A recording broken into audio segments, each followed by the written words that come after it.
And welcome back once more on Yankees Hot Stove. In our first prospect profile last Thursday, we highlighted the year that Luis Severino had in 2015. Now, his name was well regarded in baseball circles entering the season, but in our latest profile tonight, we want to spotlight a youngster whose stock is beginning to rise. An 18th-round draft pick in 2013 out of West Lawrence High School in Dexter, Georgia, Dustin Fowler raised his profile within the Yankees organization by having a nice season last year. The increase may be a little odd for Fowler, who has said he's usually been an under-the-radar type who gains motivation from such a distinction. If he continues to perform the way he did in 2015, though, he should quickly gain even more attention.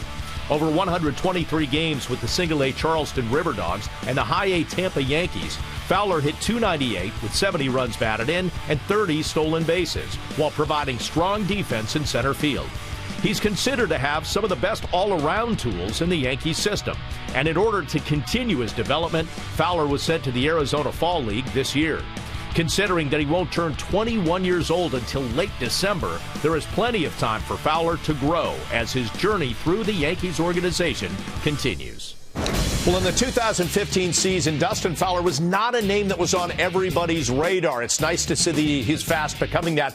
Names that we did see, though, Mason Williams, Slade Heathcott, certainly Aaron Judge to an extent, but I think that's a good thing that, Jack, we didn't hear Fowler's name a lot. It speaks to depth and quality of depth. It absolutely does, Bob, and you look at that list, and I jumped to the first name on that list, which is Aaron Judge, because even last year, a lot of folks were saying, how come Aaron Judge isn't in the major leagues? Bring him up. He wasn't ready to be in the major leagues. He started at AA, he made it to AAA, and then he struggled some at AAA. His numbers at AAA, there are his numbers for the season, but at AAA, hit about .230. So the Yankees want you to conquer one level before they ascend you to the next level. And I think in the Yankees' grand, great scheme of things, they'd actually like to see Judge get a full season at AAA.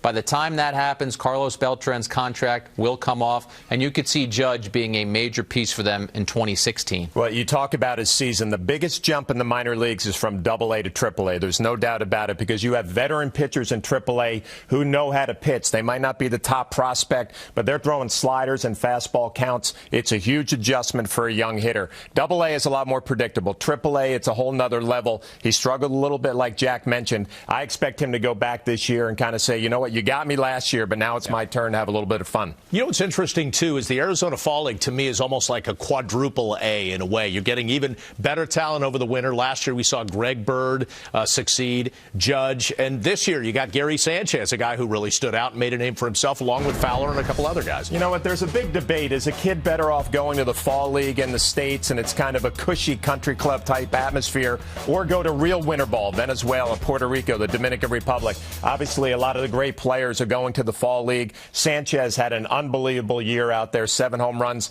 I was impressed with his catching. That kind of bumped up a notch, which we haven't heard from the last couple of years. But you watch his swing. He gets so much extension through the baseball, through the field. He's going to have big-time power. But I think maturity is probably the number one thing with him. We've heard some issues with him off the field in the past. We're not hearing those anymore. And I think maybe it's a young kid who is starting to realize, you know what, I'm knocking on the door. And it's right in front of him. And Sanchez has to realize that with John Ryan Murphy going to the Twins, Sanchez right now, if you're doing a Yankee depth chart, he's their backup catcher. He's smart enough to realize that. And I think the Yankees need him as well. The guy is a right-handed power hitter. It's somebody that could put into that lineup when they give McCann a day off. It's somebody, if they give A-Rod a day off, maybe he becomes their DH. So I think Sanchez is a guy who can help the Yankees a lot. All right, meantime, John Ryan Murphy went to the Twins in the Aaron Hicks trade.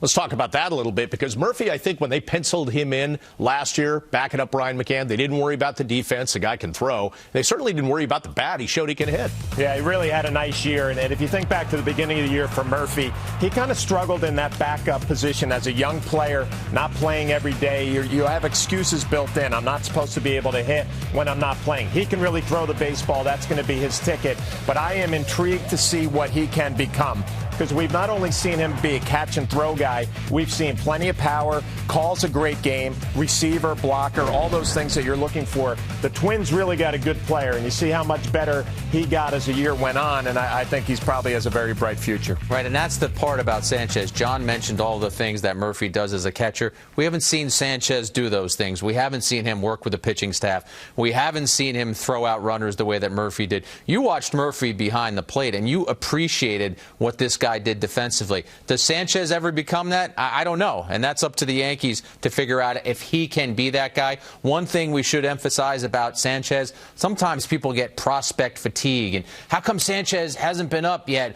We've been hearing about this guy for years. Guess what? He's 22 years old. There are a lot of players, very good players, who make their debut after the age of 22. The one thing about Sanchez, physically, he has a body to play every day. I mean, he'll be able to take the grind of catching every day. John Ryan Murphy, I'm not 100% sure. He's not the physical big guy that you look for behind the plate. So that's my only concern with him being an everyday player. Can he handle the stress and fatigue of playing every day? And last year, kind of in September, when you talk about potential call-ups or guys who could have an impact, and maybe they were thinking more 2016, we heard the name Jorge Mateo a lot, that really guy that can steal bases like crazy. But also Ben Gamel is another name that has really risen on the Yankees' radar. He really has, Bob, so much so that the Yankees put him on the 40-man roster this week. Looking ahead to the winter meetings, the Rule 5 draft, that's a draft where other teams can pluck people out of your organization if you haven't protected them on your 40-man roster. The Yankees thought enough about the season that Gamel had that he's a guy that they said, we're going to make sure he's on the 40-man roster. So you're right. Suddenly a guy who really wasn't on the radar last season is definitely on the radar. And these are guys that you pull for, a guy like Gamel, because Judge gets all the attention. We've already talked about him.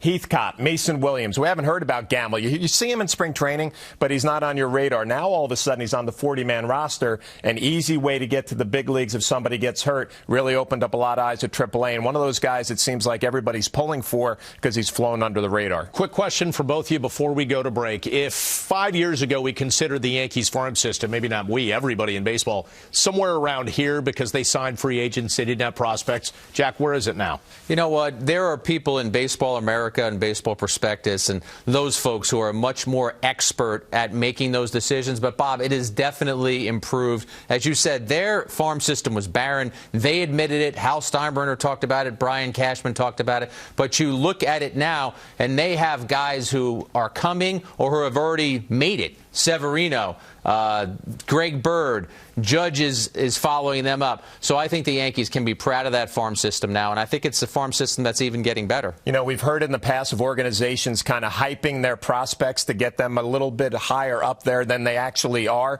Well, the Yankees hyped a bunch of prospects, and they can play. Bird, Severino come to the big leagues. So that tells me this farm system is in great shape because the kids who are making it are making an impact at the big league level. They're not just a body filling out a uniform. And we round out this segment with a quick footnote. It really underscores what Jack was talking about. Bird had a big impact, and the question is, should he be on that roster, that 25-man roster in 2016? Rob Refsnyder had an impact as well, and then Slade, Heathcott, and Williams.